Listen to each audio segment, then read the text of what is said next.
All right, guys, welcome back to another web series coming from Washington University Nephrology, although I'm back at Rush Nephrology right now, joined by Program Director Roger Rodby, follow him at Nephrology, and also with Dr. Rodby and Baxi, a new professor there. Thank you both of you for joining us. Thanks, pleasure to be here. All right. We go through a CPC style case. We'll start with a one-liner, get your initial thoughts, and then I'll give you the rest of the information. We'll go over the path, which I've already done with David, and I'll put that video part in, and then we'll talk about a brief discussion. So starting with the one-liner, which is a 32-year-old African-American male with uncontrolled hypertension, HIV, and a positive RPR who presents with AKI and shortness of breath. So, Pravir, given this one-liner, can you kind of walk us through what you're thinking? Yeah, absolutely. I mean, there's a lot of information just here in this one line, and so if you just start with a 32-year-old African-American male, I start thinking of FSGS and the APOL1 kind of story there, coming in with uncontrolled hypertension, which I start thinking of FSGS secondary. HIV can be associated with FSGS, typically the collapsing variant when you have HIV-associated nephropathy, and also patients who have HIV are on heart therapy, and those can cause interstitial nephritis, which can cause AKI. So that's definitely on the differential as well. And then you have a positive RPR. Syphilis is associated, typically secondary syphilis is associated with nephrotic syndrome. So maybe some of this AKI is just from bad nephrosarca. And so there's a lot of information compact in this one line, and you can develop a very broad differential just from that. Yeah, anything else to add, Roger? No, I would just finish the sentence with AKI and shortness of breath, and there's a number of things that can be related to that, either severe hypertension, malignant hypertension. It also brings up the possibility of a pulmonary renal syndrome in his age, not only maybe lupus or a vasculitis, but even a Goodpaster's syndrome. Great. Okay, so let me give you a little bit more information. So this is a real WashU case. If you have any other questions or want more information, please let me know. This is a 32-year-old African-American male, comes in through the ER with 3 weeks of shortness of breath. He denied any symptoms of cough, fever, swelling, orthopnea, or changes in urine output. Now, his past medical history, he was diagnosed with hypertension about 6 years ago, was prescribed some medication but never took it. He was also diagnosed with HIV about 5 years ago, was on antiretroviral therapy, but self-discontinued this over the past 4 years, and over that interim has not seen any physicians. So his creatinine on arrival was 6.5, baseline from 4 years ago, 0.9. Past medical history, as above, he's not on any medications at this point. Family history is pretty strong, actually. He has high blood pressure in both parents and had a maternal aunt with end-stage renal disease on dialysis in her 50s. He is a former 10-pack year smoker, currently still using marijuana, but doesn't use any IV drug use, actively still working for a home health agency. And other than the shortness of breath, has really no complaints, specifically denied edema, weight changes, chest pain, headaches, nausea, vomiting, diarrhea, fevers, chills, or sweats. Roger, how does this help you, if at all, in any way? Well, certainly not being on any medications takes a lot of stuff off the table. The hypertension and the positive family history gets back to what Pravir said about APOL1. There's uses marijuana. There is a synthetic marijuana out there that's associated with acute renal failure, denies IV drug abuse. If that's reliable, probably might take some cocaine off the table, because that's associated with vasculitis. No edema, I think, is a little interesting. We don't really know what's going on in his urine yet. And the only other thing I would think about would have been hemoptysis along the lines of what I brought up earlier, or maybe even a pulmonary embolus because of shortness of breath if he is very nephrotic. Some of those lesions that Pravir described are predominantly nephrotic. We don't really know what's going on because we don't know what's going on for the last 4 years, if this is acute onset or chronic. So those are my thoughts. Great. Let's give you how he looked. He was very hypertensive on arrival with a blood pressure of 218 over 139 with a heart rate of 126.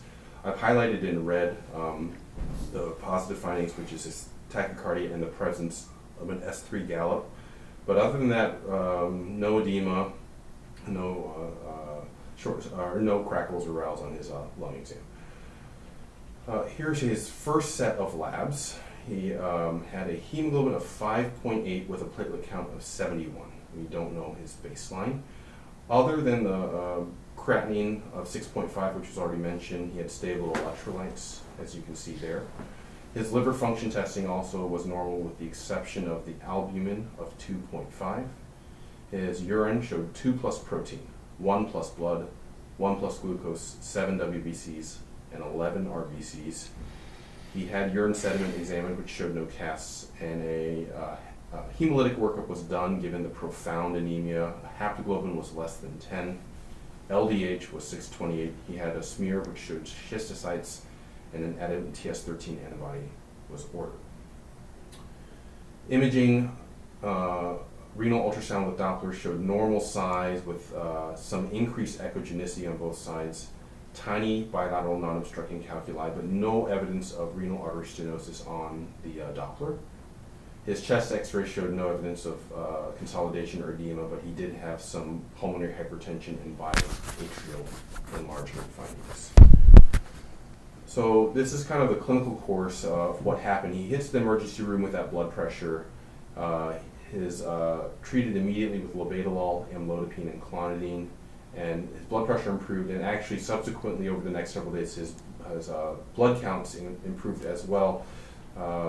His ADAM TS13 activity came back high, so the hemolytic anemia was attributed to more of a hypertensive urgency and malignant hypertension. However, despite the improvement in the blood pressure and the blood counts, his creatinine remained around 6. He was non-oliguric. And infectious disease workup was done. His HIV was confirmed positive with a CD4 count of 91. ID saw him to discuss reinitiating antiretroviral therapy, and prior to doing this, they recommended doing some further infectious workup, which included the RPR, which returned positive. Given the high risk of this patient for neurosyphilis, they actually recommended an LP, which also returned positive. So I'll give you a little bit more lab information, but Raj, again, if you were seeing this patient on consults and you were recommending the next course of action, kind of what other tests would you want in this scenario? Well, I think you kind of have to have the gamut of everything, because he's presenting with malignant hypertension, and I'd want complement levels, I'd want ANCA, ANA, hepatitis studies, good urinalysis, a good some idea of his protein excretion. A lot of things I'm thinking about. You know, what a lot of people miss is the microangiopathic hemolytic anemia that's associated with malignant hypertension alone, and you know that would be the easy thing here: young African American malignant hypertension and acute renal failure from malignant hypertension, and that's represented in his microangiopathic hemolytic anemia. But those are the kind of things that I think I'd want, and then we could work along from there. All right, let me give you that. So it's pretty much what was ordered, which is a 24-hour urine collection showed about 4.9 grams of proteinuria. He had this normal range complement levels with a negative ANA and a negative ANCA. Hepatitis serology is also negative. Already discussed that his CD4 count was 91. And there you can see his RPR titer was 1 to 64 with a positive treponema antibody, and his CSF was positive for the VDRL. So clinically what happened at this point, we already went through, is he received a kidney biopsy.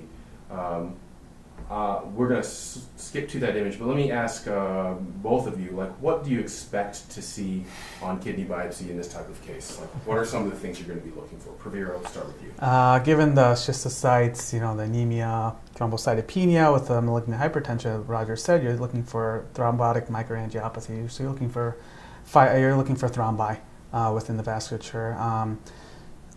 Usually that's a lot of protein, though. I mean, that's nephrotic range proteinuria, which typically you don't see, and you have this complicated by HIV. Sometimes these collapsing FSGS cases in HIV don't get much edema for all other purposes. He has nephrotic syndrome minus the edema, so I'm looking for any, glomerular. I'm looking for any segmental scars collapsing. I'm looking for thrombi. And then on the EM, what I'm looking for is the syphilis part comes into play too. So you're thinking membranous, and you're looking for subepithelial deposits. So there's a lot of stuff where, the kidney biopsy is going to be very informative, and it's really going to help us kind of figure out what's going on here. Can I add? Please. Absolutely. We've seen one case of syphilis. Well, you were here. You've been here 2 years, and I've been here too long. Don't say it. Too long. And that was a case of secondary syphilis. It seems like a little more, not really. The patient had the classic palmar rash.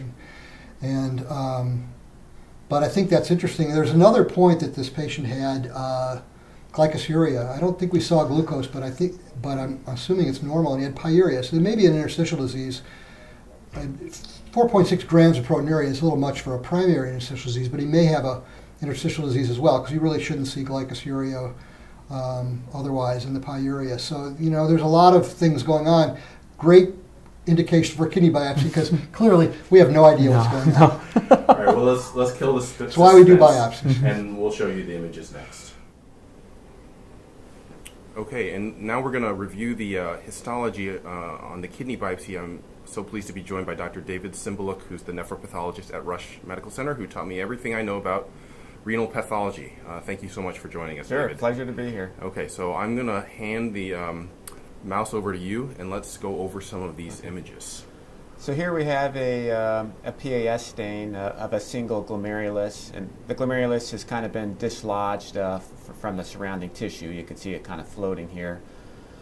And we could see what's most striking is the mesangial expansion throughout the glomerulus. And even in these two areas down here, it has a vague nodularity. You could see it forming a vague nodule. It's not a Kimmel-Steele-Wilson nodule, because in KW nodule, the nuclei should be palisading around the periphery. But it is I would describe it as a vague nodularity. And then the mesangial area is also hypercellular. Here you have 4 or 5 nuclei in these mesangial areas. Typically, in a normal glomerulus, you see 3 cells in a mesangial area. As far as the capillary lumens, they appear open and patent throughout the glomerulus. As far as the capillary wall thickness, these look average thickness.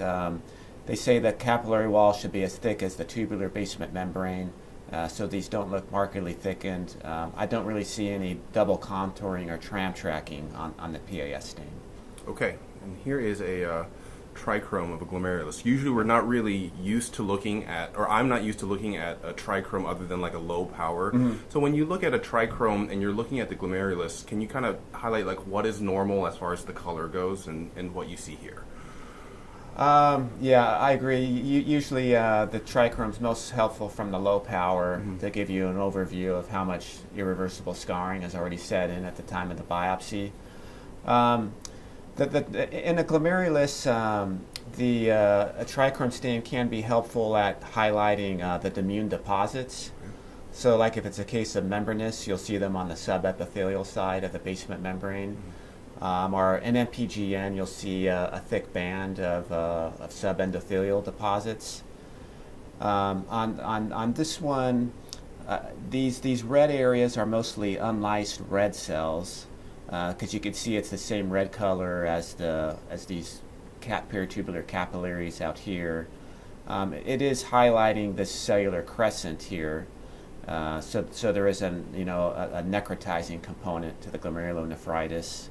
And then it also highlights the interstitial fibrosis out here in the surrounding interstitial fibrosis and tubular atrophy. Gotcha. Yeah. And that pale blue region right around the crescent, that's just Bowman's capsule, the fibrous portion of Bowman's capsule? Well, yeah, you could trace Bowman's capsule here. You could see this dark blue band. I see. Okay. This is Bowman's capsule, and then this out here is fibrosis that's setting in. Okay, so you can clearly see that crescent is within Bowman's capsule, not an extraglomerular. That's crescent. right. Yeah. Okay. Yeah. Excellent. Thank you. All right, let's look at the same glomerulus on H&E. Okay. Yeah. So here it nicely highlights the cellular crescent. crescents are generally cellular or fibrocellular. As they age, the cells go away and get replaced by collagen. And so over here in this portion, it's kind of becoming an early fibrocellular type of crescent, aging with scar.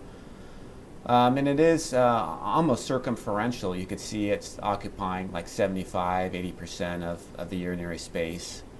So the underlying mechanism is that there's some rupture of the capillary, and blood and fibrin are spilling out, and they proliferate the parietal epithelium, and it forms a cellular crescent. Now the underlying glomerular tuft looks very, very hypercellular. You could see there's endocapillary proliferation, so there's cells, filling the capillary loops. And then what also strikes me is up here. This looks to be like it could be outside of Bowman's capsule. Bowman's capsule could be traveling along right here. So this could be a platelet fibrin thrombus in our arterial, which would diagnose that big diagnostic of TMA or thrombotic microangiopathy. Okay. So here we have an H&E stain of another glomerulus, and you can see the mesangium is expanded and hypercellular throughout. Take this mesangial area here, you have about 10 nuclei. And then in this portion here, the mesangium is expanded and even compressing the what were open loops. It's hard to make out an open loop through this area. So mesangial expansion and hypercellularity here. I don't see any crescent or necrosis in this glomerulus. Okay. Now let's look at a vessel here. Yeah. Yeah. So here we have an interlobular sized artery, and we have some fibrointimal thickening here. But what strikes me is this pale staining material.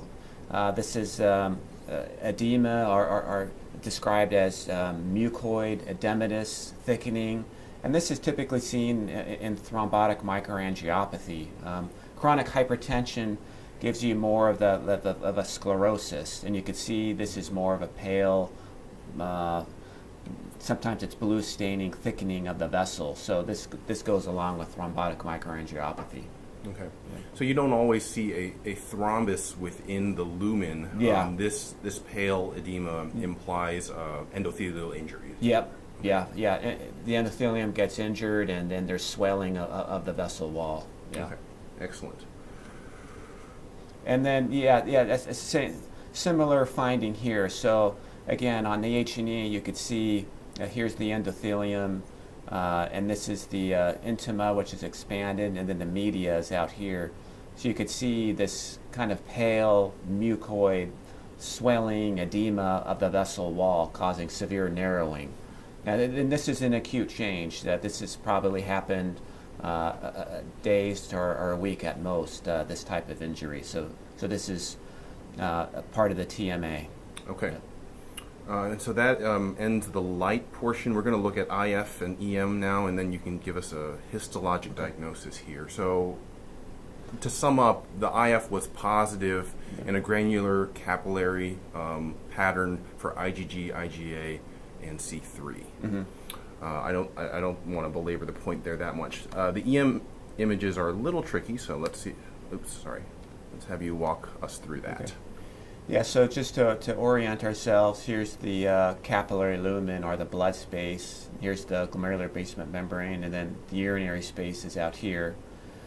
And so the capillary wall looks markedly thickened to me, and then I can see some scattered immune-type electron-dense deposits here.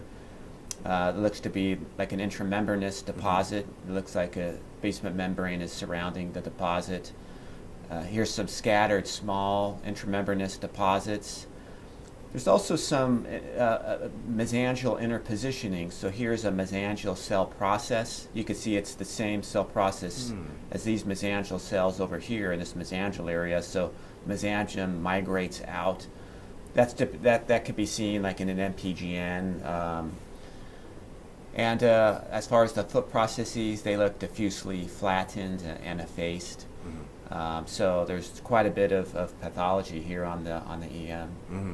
Now that mesangial interposition, if it were kind of more all along the capillary loop, is what would lead to the double contour that you're tracking? Yeah.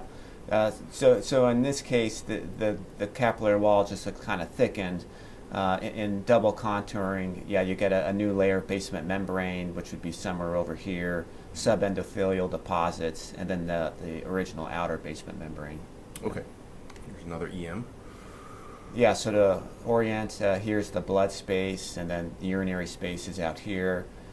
So I see deposits here on the inside of the glomerular basement membrane, so subendothelial deposits. And in this one here, I do see some mesangial interpositioning and double contouring. So here's the mesangial area over here. You can see the mesangial cell process here and here. And then here's a new layer of basement membrane. And then you have a cell out here, which would be a mesangial cell. And then the second layer of basement membrane out here. So in this capillary wall, there is mesangial interpositioning and features of MPGN. Okay. One more. So here we have a low power, and you could see a mesangial area here that's massively expanded and with immune type deposits. And this is where the capillary lumen should be, but again, the mesangium is expanded and it's compressed, the open lumen, so that you can't even make out an open lumen here. It's just compressed mesangium and cells. So this would correspond to that area on the light microscopy where I said it's hard to make out an open loop in this area because there's so much mesangial expansion. Okay. So this would be the EM correlate to obviously the mesangial hypercellular area, but also endocapillary proliferation in the closed loop. Yep. Okay. Yep. Excellent. So really a challenging case. We're going to have the nephrologist give kind of like a clinical diagnosis, but if you were to give a histologic diagnosis, can you kind of sum it up for us? Yeah, so the glomerular disease doesn't fit into one specific disease category. You could see it was mesangial and focal endocapillary proliferative glomerulonephritis with focal nodularity, and there's a necrotizing component with crescents. I didn't see widespread double contouring to say it's NMPGN.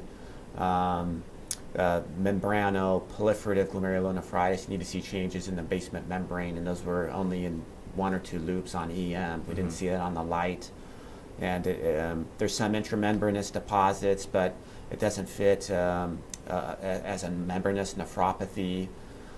So for the glomerular disease, it'd be a more descriptive general diagnosis, that immune complex mediated glomerulonephritis with crescents. And then we did see evidence of thrombotic microangiopathy within the vessels. Yeah.